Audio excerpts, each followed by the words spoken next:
As you watch this story, ladies and gentlemen, I need you to keep in mind, if it was a black person, they will be in jail like yesterday. Yes. My name is Casey Anthony. Not a single one of us want to hear from you. I don't know how you got here, but you need to be up out of here by 5 o'clock. This beautiful little girl is Kaylee Anthony. She was 2 years old when her life was taken from her. According to the prosecutor, according to the evidence, they believe that Casey had used chloroform to knock her baby out and then duct taped her nose and her mouth. Casey has now joined TikTok to try to reinvent her image. Yes, our justice system did fail this sweet little girl because Casey Anthony should be behind bars. While her body was sitting there in the woods by herself in a bag, this was her mother. You were out getting tattoos while she was missing. You were out partying while she was missing. You're out partying now. 30 days. Her daughter was missing and not a sign of remorse on her face while she was out partying with different men. Jury still found her not guilty. Not only did she walk, not only did she get her freedom when she should have got the needle, now y'all want to make her famous? It's bad enough that she's able to walk around free as if she didn't do shit. Do not give her a platform to monetize off of that child. The whole point of this is for me to begin to reintroduce myself. I'm doing this both personally for me, but in a professional capacity. Casey has kept her comments off on her account. Go back to wherever you were hiding in Florida. Meet Casey Anthony, a woman who hopped online and made this TikTok about how she's becoming a legal advocate for those who need it most, especially her daughter who was tragically, I know what you're thinking, so, well, there's something I forgot to tell you. She is the one who, her daughter, allegedly, and that's a big allegedly because she was found not guilty on the charges. Now, this is regarded as one of the most controversial cases in American history, and you'll see why in a moment. See, Casey Anthony had a problem. One day, her daughter, Kaylee Anthony, went missing. Casey's mom, Cindy, remember those names, asked her, hey, where's your daughter? Now, Casey's mom, Cindy, asked this because they all live in the same house. So Cindy's like, yo, I have not seen my granddaughter, Kaylee, around. Casey said, no big deal, mom. Kaylee's just with the babysitter. The mom says, okay, fine. Well, then a month passes. The mom says, excuse me, Casey. Now, this whole time, Casey been going to parties, going out, having a good time. Casey says, what, mom? The mom says, oh, no. The mom immediately calls the police. The police come over, ask the same thing. They said, Casey, where's your daughter? Casey says, oh, no, she with the babysitter. She tells the police that the babysitter must have taken her daughter. Police say, okay. Where's the babysitter? Now, here's what you got to understand. Casey, in her own words, is a liar, but not your ordinary type of liar, a pathological liar. And you'll see the difference in a moment. She tells the police, fine, let's go to the babysitter's house. They go over to the address that Casey gives them. Nobody was living at that house. They said, Casey, nobody's living in this house. Casey says, what? Are you for real? Just straight lying. The police at this point, obviously suspicious. They tell her, have you told anyone that your daughter's missing? She says, yeah, I told my coworkers. They tell her, okay, where are your coworkers? She said, oh, my coworkers are at Universal Studios where I work. They say, okay, let's go. She says, go where? They say, girl, what do you think this is? We're talking about a missing girl. Take us to where you work, Universal Studios. She says, okay, let's go. So the police and Casey Anthony go to Universal Studios. She walk in, start waving at people. She's actually doing this. She's actually waving at people. The police look at who she's waving at. Everyone's like kind of waving back a little bit. They're like, Casey, do you work here or not? Casey says, I used to like 3 years ago. And well, that poses a problem, right? Because Casey's daughter was missing 30 days ago. So she didn't tell no coworkers at Universal Studio. The police say, come on. They lock Casey up. But at this point, nobody knows where her daughter Kaylee is. Now, I know what you're thinking. How could Casey possibly get away with this? Well, hold on. We finna get to that. See, to understand how Casey got away with it, allegedly, we have to look at her family. They hop on television as soon as Casey gets arrested. They're saying they still believe their daughter, Kaylee, is out there somewhere. Now, they have a family spokesperson with them, a person that makes them look good in the media and all that. He quits. He says, something ain't right with not just Casey, with a whole family. Let's get into it. As we start diving deeper into the story, I want you to remember two things. One, the Anthony family, like I said, is erratic. And two, this next part, the police in this case were incompetent. So the police get a call, right? Casey is arrested at this point. The Anthony family is saying, oh, we don't know what's going on, right? So the police get a call. This person is a meter reader. He says, hey, I think I saw a strange object in the forest area around the Anthony house. The police say, let me stop you right there. don't talk to us about that. Call the tip line if you have a tip. He says, okay. He calls the tip line. Tip line don't pick up. So he tries again later. The police go over. They say, what? He said, bro, in the forest over there, I swear I saw a skull. The police look around a little bit. They're like, we ain't seen nothing. They leave. 2 months later, and this is important. Time is of the essence when trying to determine what happened to somebody who has been, if you haven't guessed by now, what he saw in the forest was Kaylee, Casey Anthony's daughter. But day by day, more forensic evidence is being lost. So he tries again a few months later. The police go over, they see Kaylee Anthony. They charge Casey Anthony with her daughter. Boom, let's jump straight to the trial, because here's where things start to get wicked.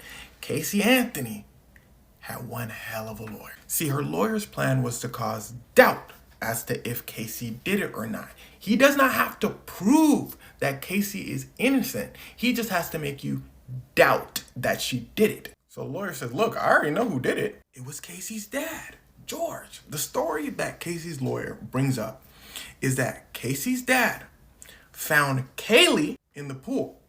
Sadly, she was already gone. The dad says, oh my gosh, I don't want my daughter, Casey, to get in trouble for this, because Casey wasn't watching Kaylee. Kaylee went into the pool. So the dad, George, went to Casey, told her what happened, and told her, I'll take care of it. Casey starts crying. The dad says, don't cry, don't cry. Your daughter's actually okay.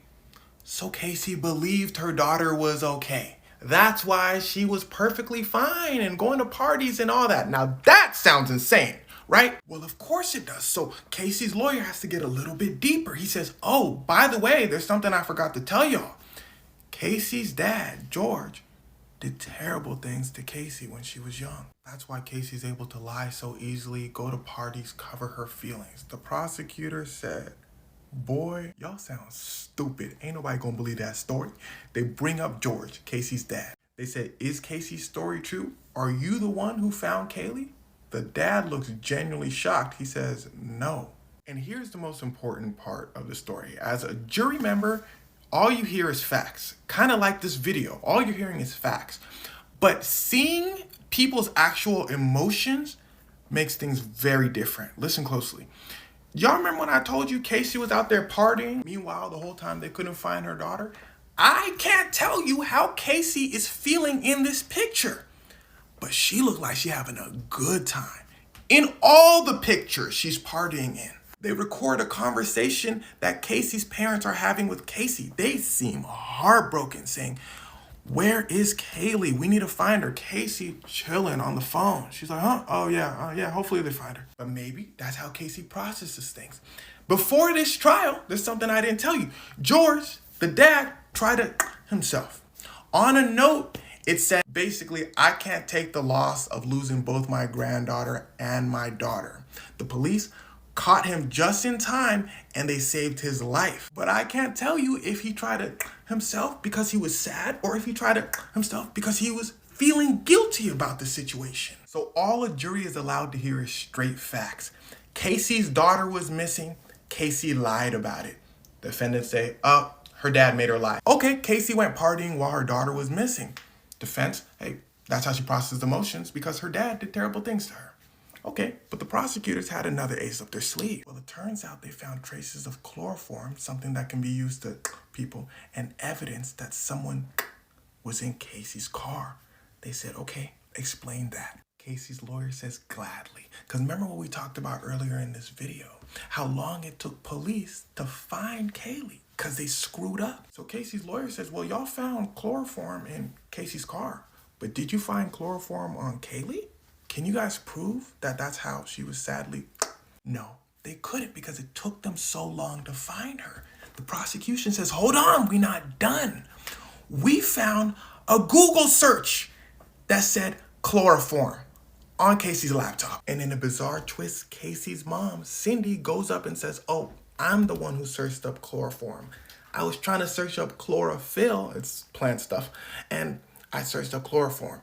They said, Mama, somebody typed in chloroform, clicked enter. She said, oh yeah, at that point I was just curious, so I just searched it up. They said, Mama, you was at work. You clocked in at work when that search was searched up. And her answer to that was, well, sometimes she'd be working at home, so they messing up the time cards. Casey's lawyer said, there you have it. The whole time, Casey's lawyer is actually terrified because there was another Google search that he knew about. A Google search that said foolproof ways to... The prosecution never brings it up. Why didn't they bring it up? Well, it's quite simple, actually, because they didn't know about it. They searched Casey's laptop, but they only searched Internet Explorer history. Casey used Firefox, and this one mistake had the potential to turn this entire case around. How do I know this? Because they asked Casey's lawyer afterwards. They said, what do you think about the evidence? He said, boy, I think Casey's innocent. I really do. I believe her dad may have searched that up because remember her dad tried it himself. But boy, the next tab after foolproof ways to was MySpace. Casey uses MySpace. Casey's dad don't have a MySpace. He said that would have been tough. They asked the prosecutors, what do you think about that? The prosecutor said, dang, that's an oversight. I wish we would have had that. Now, with all of this evidence or lack thereof, the jury still thought she did it. But her lawyer reminded them in his ending statement, if there is a doubt, then y'all better say no. They're like, okay, there are reasonably some doubts. So they said, not guilty. They didn't say innocent. They said, not guilty. Now, this isn't the jury's fault. They can only work with what they have. In fact, they said, but she is guilty for lying to the police. 4 counts. They were trying to give her some time. But the prosecutor sucked so bad, and her lawyer was so good, that her lawyer said, you know what? Let's make it 2 counts instead of 4. The judge said, boy, you better stop. He then convinces the courts that the 4 counts, actually, it's kind of 2 counts if you think about it. On top of that, she already had some time served because she was locked up before. So it amounts to about 10 days. They said, we can't argue with that. She got 10 days in prison and walked out. Now, as you could probably imagine, the verdict was met with extreme outrage. As for where Casey went after the trial, she started living with one of her defense attorneys. Her parents said, nah, you can't come back to the crib, obviously. She made a few documentaries about the case, and some of the juries watched them, and in their words, boy, I wish we can go back and I could just say she was guilty. I don't know what I was thinking. And then many years later, she pops up on TikTok saying that she's a legal advocate. So you can imagine why people are a little confused that Casey Anthony is just popping up on their feed. At the end of the day, RIP to the little one. Oh no, my name is Casey Anthony. My daughter is Kaylee Anthony. My parents are George and Cindy Anthony. This is not about them. This is not in response to anything that they have said or done.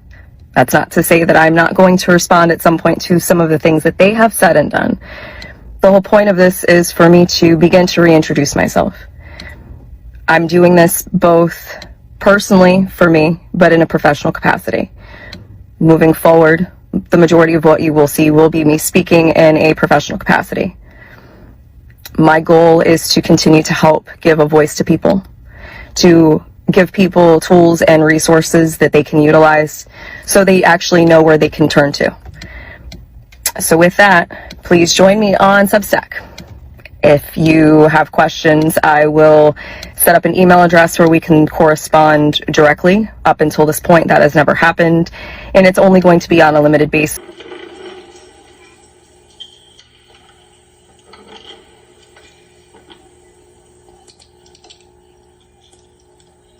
Hi.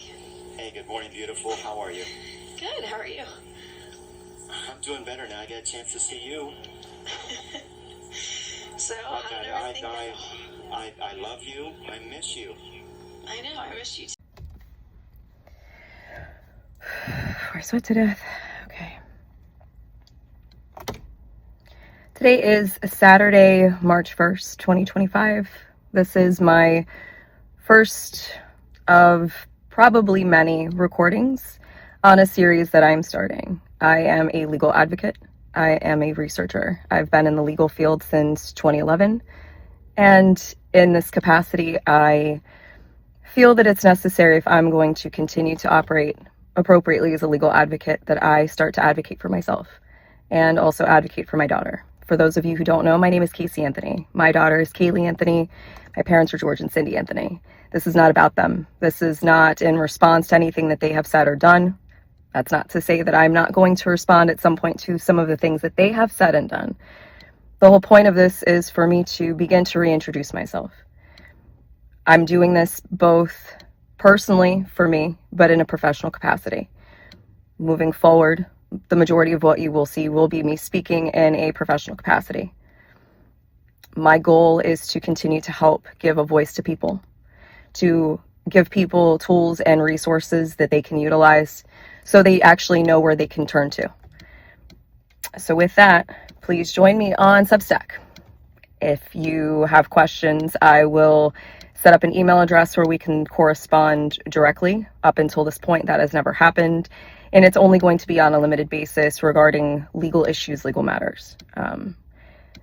One of the main reasons that I'm doing this, there are people close to me who have been targeted and attacked recently. There are also people close to me who have had some recent things occur. And when necessary, people needed to step up, myself included. So as a proponent for the LGBTQ community, for our legal community, women's rights, I feel that it's important that I use this platform that was thrust upon me and now look at as a blessing as opposed to the curse that it has been since 2008. With that, these aren't going to be perfect. They're not going to be edited. Most of the time, they're not going to be short. But I am proverbially standing in the light, embracing this piece, still going to keep my privacy intact. So you will get very comfortable with my car. And I will explain in great detail why it's so important for people to protect their privacy. It's not just important to public figures, it's even more important to private individuals. And with the current climate in our country especially, it's that much more important, which is why I am utilizing the Substack platform. Yes, I am advertising this and publishing this on TikTok, possibly also through other meta platforms, but my intention is to separate from that and showcase even more why Substack is such an important resource for people to utilize moving forward. Anyway, I appreciate your time, and we'll see how this goes.